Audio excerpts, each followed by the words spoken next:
Hello guys, welcome back to the channel. Today I'm gonna go through 10 tips I wish I knew when I first started the game. They'll be really helpful for new players especially. Some of these I've mentioned in past videos, but if you missed those, everything will be here in one video. When you start Guild Wars 2, you won't be introduced to a lot of things about the game, and you will be confused for a while. And it's up to us content creators to guide the newbies to what the game have to offer. Let's go on to the first tip. Choose an easy class when you start the game. I know you wanna choose whichever looks badass or your previous main in your recent game, but at least choose one of these three classes first when you start the game: Necromancer, Ranger, or Warrior, since they're simple and easy for a new player that have no idea about the game. If you start off with a hard complicated class such as Elementalist or Thief, you'll be overwhelmed and that might drive you away from the game. Second tip, did you know you can try out any class or spec in early levels? When you reach level 3, you'll have the ability to go to the PvP lobby. Here all your classes, skills and specs will be unlocked, and you'll have the chance to try them out and see how it plays before maining the class. Third tip, always do your dailies and weeklies when you can. This not only gonna give you achievement points and gold daily,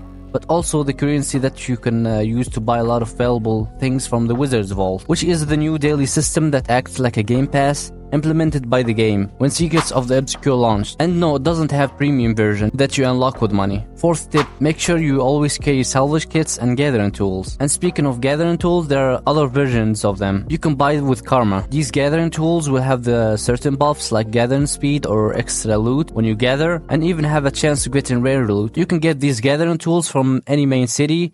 In Lion's Arch, it's here, from this shop. Fifth tip, don't waste your gold on equipment when you're leveling up. Throughout the game, you can buy a lot of armor and weapons and trinkets from heart merchants and story quests and enemies. And speaking of heart merchants, a lot of new players ignore these cause they don't know they actually turn into a store NPC once you finish the heart. I'd say even slotting runes and sigils in your armor is a waste. Just play the game, enjoy exploration, and have fun till you reach level 80. Then you can worry about gear. There's a saying in Guild Wars 2, the game starts at level 80. Your journey to level 80 is just an introduction to the game.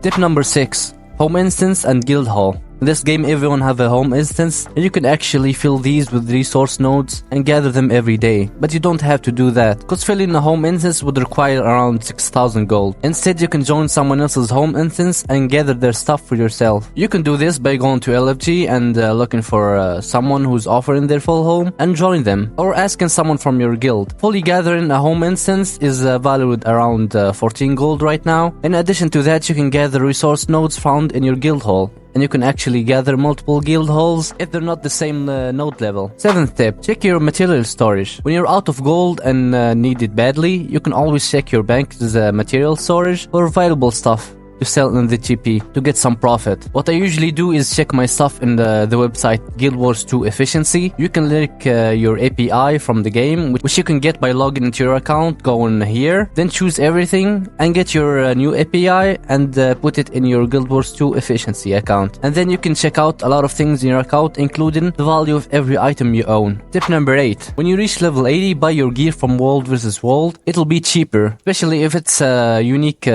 stats like Celestial, unless it's Berserker's gear.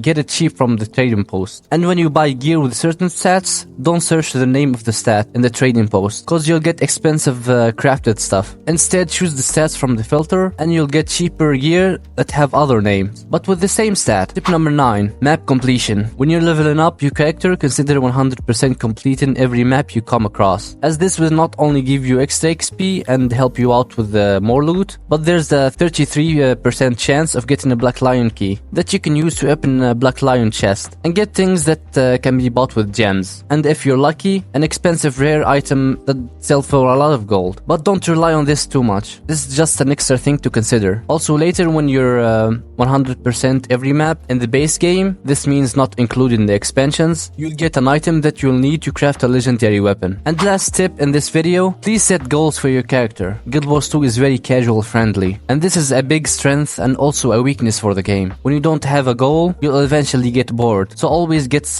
goals for yourself, like crafting a full ascended gear, chasing a legendary, getting a certain mount, or even playing the ultimate endgame, the fashion wars. So my goal right now is getting every legendary trinket. I finished Aurora and all the other stuff.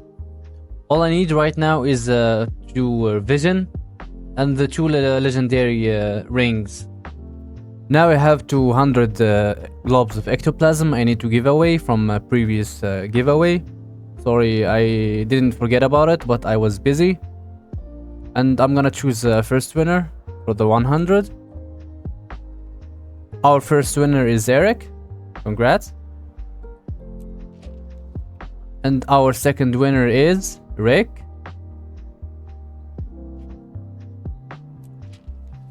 Congrats, guys. So that's it, guys. I hope this video was useful for you. I'm sure there are a lot of things that I haven't mentioned here, so feel free to comment a tip for new players.